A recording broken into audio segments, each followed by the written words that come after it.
What's going on, everyone? DarkScheme here, and today I kind of wanted to give you guys a guide and really help you out. I've been having this problem recently, and it's really a sensitivity crisis that I'm going through, and I kind of just wanted to give you guys my findings, what I find works for me, and hopefully what works for you. So the first thing that I will say is that if you like your aim in Halo 5 now, you like your sensitivity, you like your settings, I would highly suggest not watching this video, because once I started messing with my sensitivity, I couldn't stop. I just kept moving it around. I changed it to 3, I changed it to 4, I changed it to 2, and I couldn't really find anything that I was happy and satisfied with. But after some testing and finally just telling myself to kind of just stick with one sensitivity, it took a little while. So that's my biggest suggestion. So if you're a player who doesn't really like the aiming in Halo 5, it is a little bit harder by default to aim in Halo 5. So hopefully this will kind of help alleviate that a little bit. But for the most part, let's put everything on default so I can kind of just give you guys a quick explanation of everything and my suggestions on how to really work around. So the first thing that I will really get into is you first really want to find the dead zones that work for you. Here, for the most part, everybody likes to put them at 0%. And usually that is for the controllers like Scuff controllers and also like the Xbox One Elite controllers. Any of those controllers that have been modified so that there's no slow turn or even any kind of really problems with the right joystick, you usually want to set it at 0%. And if you have an Xbox One default controller or really just a controller that has a few problems, then this is kind of going to help you guys out. So for the inner dead zones, let's get right into this one. It really prevents your joystick from what's called drifting, and drifting is when you let go of your joystick and it does not center itself properly. So you'll see that my joystick, there's no problem there, it just centers itself, no problem. Some people will actually see that once they let go of the stick, it'll slowly start to move one way or the other, and that is what drifting is. So to really test this out and to find the correct percentage to sit at for the inner dead zones, set it at 0%. If you see any drifting at all, bump it up 1, see if it drifts after that, and kind of just bump it up until you see that that drifting has completely stopped. For me, I can set it at 0 as there really is no problem with my right joystick. And hopping into outer dead zones. For the outer dead zones, this is pretty much used to try and fix slow turn. And slow turn on a joystick is when you're not hitting 100% aiming speed. So sometimes what happens on certain controllers is that for some reason, manufacturers, when it's default and it's made, the plastic really doesn't allow you to go all the way to the left, all the way to the right. And sometimes that is kind of a problem. So most of the times you'll notice you get into a gunfight and there's a guy to your right, and it's just too slow to turn that way for whatever reason. It takes a little bit longer than left, then slow turn is there, and you kind of want to fix that. Unfortunately, there isn't any easy way to fix that either, and for the most part, the outer dead zone, sitting at 0%, I have it here as I have an Xbox One Elite controller, and for the most part, these are designed and made to not have any slow turn. If you have a default controller, it's hard to really visibly see any slow turn, so this is kind of just going to be a feel thing. Put it all the way down to 0%, and 0% is essentially going to make it so that the edge of your controller is at the very edge of where your joystick hits. And if you see that your joystick is noticeably slower when you're going a certain way, left, right, up, down, any real way, then you'll want to bump that percentage up. For me personally, I've actually found that the Elite controller, while there is no slow turn in it, for whatever reason, in the corners, top left and bottom right for me specifically, there is a little bit of area where there's a dead zone, and that really creates some sort of slow turn when I'm kind of looking those certain ways. So for me, I put it at 5%. That is just my controller. Half of the default percentage for me works, so I usually leave it at 5%. And that is for my controller, and always remember that these settings is not what works for your controller. You're going to have to do these tests on your own. There is no real way around it, and the only way to really find the correct sensitivity is by doing all this rigorous testing and all that stuff. Now, hopping into the look acceleration. And this topic was actually a little controversial, and I've kind of had a little bit of a difference with other people's opinions, and I'll kind of just get into that in a little bit. So what look acceleration does is it changes how fast your character will hit max look speed with your max look speed being your sensitivity. So for example here, my look sensitivity is on 3, and that is the fastest I can look any way around, while the look acceleration is at default at 3, and it'll take a decent amount of time for me to turn around. You'll notice that turning 180 degrees, there is a little bit of some time to get there, and that's really what it's for. It doesn't necessarily help with your aiming, but there are some concerns there, and I will address that in just a bit. So really, this is more so to help you look around. If you notice, the aim acceleration won't really help you when you're going from one short target to the other. Really, when you're making long turns is when you will notice that difference. Now, one thing you'll notice is the higher the look acceleration, the faster you'll turn around. And you can kind of just test that, see what you like, see what you don't like. The rule of thumb for the look acceleration for testing here is if your look sensitivity is low, then you want to have a high acceleration, while having a high look sensitivity, a lower acceleration is a little bit better for that. This kind of just helps smooth out the aiming, makes it a little bit more bearable, and this is definitely going to be a personal preference. Now, getting into a little bit more of what look acceleration really entails, and if I haven't mentioned it yet, look acceleration and aim acceleration is the same thing. I'm just using two different terms, so I do want to apologize if I have said aim acceleration at all. But they are 100% the same thing. So, some players have tested look acceleration out. They've noticed that their aiming is a little bit improved. It works a little better when they have changed it, while other players will say that the acceleration doesn't really do anything for your aiming at all.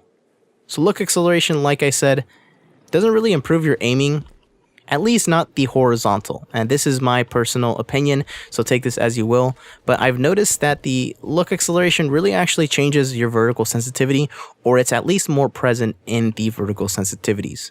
And I think one of the reasons why is because, as you noticed, horizontal sensitivities, you get that whole 360-degree turn. You have more space to move around. That is kind of just the freedom of a first-person shooter. But for vertical, you only get that 180 degrees. Really, most of the time, you're actually only going 90 degrees when your cursor is centered. So really, I think personally, it definitely does affect your aim, at least for vertical sensitivity purposes. So definitely is one reason why people actually like look acceleration, and maybe making that a little bit lower, or maybe making it a little bit higher. And one of the reasons why I feel like it is because at a lower sensitivity, the horizontal is actually really well with high acceleration. It works perfect. But when you're getting to those vertical look speeds, it is a little bit slower, and that aim acceleration kind of helps relieve how fast you look up and down. So it kind of makes sense why people kind of go with that rule of thumb. So once again, rule of thumb for the look sensitivity: the lower your look sensitivity, the higher you want your acceleration. And for high sensitivity, the lower the acceleration. Once again, this is kind of just a suggestion, so if you find that you actually play a little bit better when you're at a low sensitivity and a low look acceleration, then by all means definitely play that. Now, getting into finding the correct sensitivity for you, this is going to be a kind of breakdown of my findings, and this is definitely one way that I think is the best way to find the right sensitivity for you. The best way is to really do a lot of testing, start from the bottom, and work your way up. This is kind of one of the suggestions that I got, and really this is what I worked with, and what I really found my sensitivity was able to really pinpoint what I liked. And when you're testing this sensitivity, don't worry about the horizontal or vertical until after you find at least two sensitivities that you like. For me personally, I like sitting at that 3 sensitivity and 4 sensitivity. 3 sensitivity, for a quick example, I actually like the vertical sensitivity of 3, but the horizontal is just a little bit too slow. Maybe looking is a little bit too slow as well. And for the most part, even with an increased look acceleration, that kind of doesn't really help alleviate the aiming. It just feels a little too slow for me. So I usually alternate from 3 and 4. And for 4, I like the horizontal look. It's nice, it's snappy and quick. But the vertical is definitely a lot faster. Even bumping this down to a lower acceleration kind of messes with my aiming still here. So Now that I found the two sensitivities that I actually like, now we can start getting into the horizontal look sensitivity and the vertical sensitivity.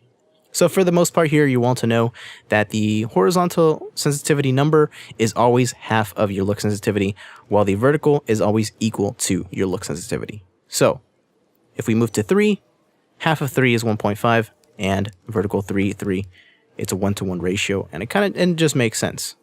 So like I said, I actually like the horizontal look sensitivity of 4, which is 2, but the vertical look sensitivity is too fast.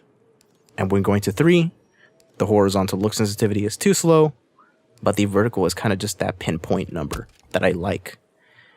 So let's bump this up to 2, 3. This is kind of where I really alternate, and really I'll alternate from the vertical look sensitivity of 3 and 3.5. That is kind of what I like. And really, my suggestion here is, if you like having the look sensitivity kind of just be equal, this is going to definitely work for you. But one thing you'll notice that in Halo 5 is you'll see a lot of the times players kind of jumping at you. You'll kind of have a little bit of a hard time keeping track of, and that is because your vertical sensitivity is a little too slow. So most of the time, the rule of thumb here is to have your vertical look sensitivity at least 1 point up, and that is my suggestion for you guys. Even having it 2 over works for some people, and if you can work this aimer, then by all means use that. It'll help you keep track of players who are jumping at you, or players who are above you and down below you as well. So like I said, definitely going to need a lot of testing to find out the correct sensitivity for you. For me, I definitely like having that horizontal sensitivity 4 and the vertical sensitivity of a 3. This is more of what I'm used to, and this is really what I like, and it kind of just works for me. And now getting into a little bit more of how your sensitivity really matters.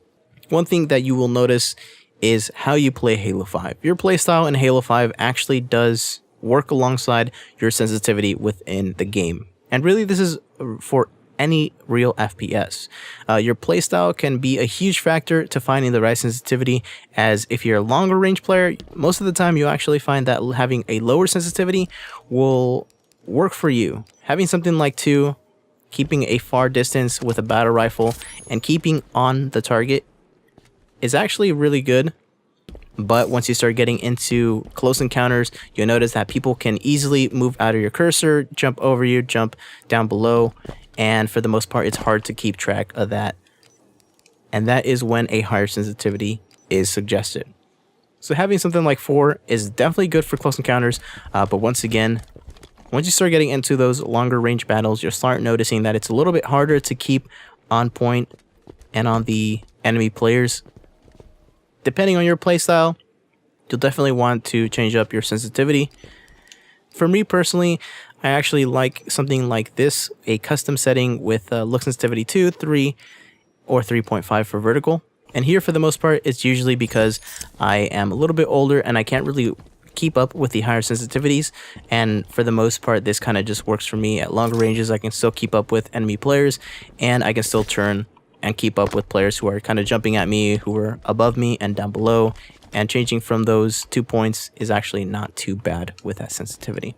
But that is pretty much my suggestions for you guys. I know it's a lot of information, but hopefully this will definitely help you guys find your correct sensitivity if you're having a sensitivity crisis like myself. For me personally, I still have a little bit more tuning to pinpoint what I like, but it'll all come down to the dead zones, finding the correct dead zones for your controller, and once you go from there, you look into sensitivity.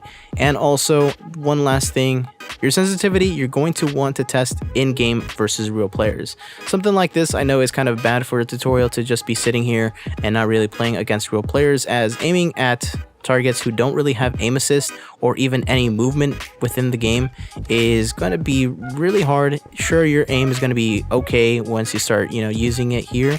But once you start playing in the game, you'll notice it's a lot different when there is aim assist involved. Other than that, that's pretty much it for me today. Hopefully you guys can find the correct sensitivity for you. And let me know if this guide was helpful at all, and what type of player are you, and what sensitivity do you use. I'll leave you with that. And as always, I'd like to thank you so much for watching, and I will see you next time.